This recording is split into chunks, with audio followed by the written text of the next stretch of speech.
में आयशा नगर police station में कल पुलिस ने शोएब अख्तर, सिराज अहमद इस आदमी को पकड़ के उसके पास से 56.9 ग्राम 56.9 ग्राम एमडी पाउडर जब्त की है, जिसकी कीमत 2,27,600 रुपये है और उसके ऊपर गुना दाखिल करके उसको अरेस्ट भी किया है।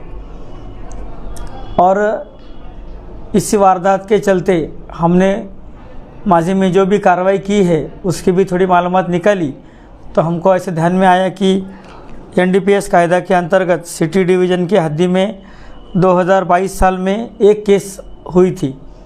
एनडीपीएस कायदा के अंतर्गत एमडी, गांजा, कुत्ता गोली ऐसे जो नशे की चीज़ें हैं उनके ऊपर कार्रवाई की जाती है। उसके तहत 2022 में एक केस दाखिल किया गया था। 2023 में 11 केसेस हमने दाखिल की थी और चालू साल में ये आज की तारीख तक 26 केसेस दाखिल किए हैं। कुल मिला के पिछले 3 साल में हमने 38 केसेस दाखिल की है। इससे ऐसा मान सकते हैं कि 2022, 23 और 24 में एनडीपीएस के केसेस में पुलिस की तरफ से बढ़ोतरी है। आगे चलकर जैसे हमने देखा कि आर्म एक्ट में हमारी कितनी केसेस हुई है उसका भी मैं ब्यौरा आपको बता दूं। 2022 में 33 केसेस आर्म्स एक्ट के अंतर्गत की गई थी, जिसमें बंदूक हो, चाकू छुरी हो, तलवार हो, ऐसी चीज़ें जब्त की जाती है। ऐसे 33 केसेस हमने 2022 में की थी। 2023 में 39 केसेस हमने दाखिल किया था। इतने गुनों में आरोपी और मुद्देमाल जब्त करके पुलिस स्टेशन में गुना दाखिल करके उसके आगे कार्रवाई की थी। चालू साल में 2024 साल में आज की तारीख तक 71 केसेस हमने दाखिल की है और पिछले 3 सालों में कुल मिला के वो आंकड़ा जाता है 143 केसेस। और आप देखोगे तो 2022, 23 और 24 में आर्म्स एक्ट के केसेस में बढ़ोतरी है। खास करके 2023 के 39 केसेस में 2024 में 71 तक हम पहुंच चुके हैं। कुल मिला के ऐसा बोल सकते हैं कि ये एनडीपीएस और आर्म्स एक्ट के केसेस के बारे में मालेगांव सिटी डिवीज़न हो, एडिशनल एसपी मालेगांव हो, नासिक जिला एसपी साहब हो, एलसीबी हो, इनकी तरफ से विशेष ध्यान देके हर बार जो भी मालूमात मिलती गई है उसके तहत पूरा उसका सीरियसनेस देखते हुए केसेस और कार्रवाइयाँ हर बार की गई है। अभी जो इलेक्शन के दौरान 1 नवंबर को जफरनगर एरिया में पवारवाड़ी पुलिस स्टेशन के हद्दी में किसी एक आदमी ने जो तकरार दी थी कि मुझे किसी कार्यक्रम के बाद कोई लोगों ने ऑटो में अगवा किया और कहीं दूर ले जाके मुझसे मारा पीटी की, उसमें भी पुलिस ने पूरी तफ्तीश की तो उसमें ऐसा ध्यान आया है कि वह गुना साफ झूठा निकला है। तो उसके आगे से भी हमारी तरफ से उस आदमी के खिलाफ आगे की कार्रवाई चालू है।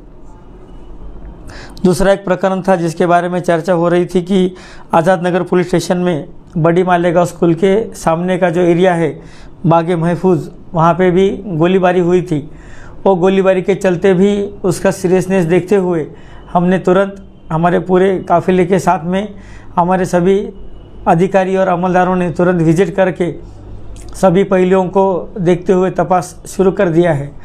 और इसमें हम 2-3 एंगल पे काम कर रहे हैं, जैसे कि कोई उसका पॉलिटिकल कनेक्शन है क्या, उसमें कोई उसका व्यावसायिक जो काम करता है फिरियादी, जैसे कि कोई प्लॉट का है, कोई ज़मीन का मामला है, उसका कोई रोल है क्या, और तो और उसका कोई व्यक्तिगत वाद किसी के साथ में झगड़ा या कोई उसमें एंगल है क्या, ये सब चीज़ों को मद्देनज़र रखते हुए हमने कुछ विशेष पथक और अमलदार उनके पीछे लगा दिए हैं। अधिकारी भी उसमें काम कर रहे हैं, हमारे तरफ से भी हर दिन उसका जायज़ा लिया जा रहा है। उसमें जो भी फुटेज मिला है सीसीटीवी का और जो मोबाइल डेटा का हमने प्राप्त किया है उसका स्टडी करना का काम चालू है। हमको पूरा भरोसा है कि जल्दी हम उसमें एक मुकम्मल पॉइंट तक आ जाएंगे। आगे मैं बताना चाहूँगा कि जैसे लोकसभा इलेक्शन हो, विधानसभा इलेक्शन हो और सभी इलेक्शन के दौरान जो भी आचार संहिता हो और उस सबके पालन के दौरान पुलिस की तरफ से हर बार हर किसी को पूरे तरीके से गांव में लॉ एंड ऑर्डर मेंटेन रहे और गांव में कोई भी दुश्वारी सामने न आए और आ भी गई तो उसको तुरंत पुलिस की तरफ से सॉल्व किया जाए, यही प्रयत्न हमारा रहा है। उसमें हमने जो नया कानून आया है BNSS एक्ट, उसके तहत जो पावर पुलिस को दी गई है 163 एक्ट के अंतर्गत हम लोगों को प्रोहिबिटरी ऑर्डर करके कुछ चीज़ों के लिए हमने उनको मनाही की थी। उसके अंतर्गत भी हमने जो पुलिस स्टेशन से जितने भी प्रस्ताव, उनमें से कोई राजकीय कार्यकर्ता हो, कोई सामाजिक कार्यकर्ता हो या जिनका गुने का रिकॉर्ड हो, जिनके ऊपर गुने दाखिल थे, उनका रिकॉर्ड निकाल के हमने उनको इलेक्शन के टाइम के दौरान गांव में न आने के लिए ऑर्डर निकाले थे और वो सभी ऑर्डर के चलते अपनी गांव में दोनों इलेक्शन चयन अमन से पार हो गए हैं। हम पूरे गांव के नागरिकों से, सभी लोगों से यही अपेक्षा करते हैं, यही उम्मीद करते हैं कि आप लोगों ने माजी में भी पुलिस का बहुत प्रशासन का सहकार्य रखा है और आगे भी आपसे यही सहकार्य रखने की अपेक्षा है। और इन सभी का जो अंतिम ध्येय है हम सभी का कि गांव के अमन को कोई धक्का न पहुंचे, कोई ठेस न पहुंचे। और मेरी आप सभी से विनती रहेगी कि किसी भी तरह की कोई भी अफवाह पे आप कभी भी ध्यान ना दें। पुलिस को हर मालूमात तुरंत पता करवाए, पुलिस स्टेशन को कांटेक्ट करें। हमारी तरफ से इस गांव के चयन अमन के लिए हर पूरा कोशिश जारी रहेगा। धन्यवाद।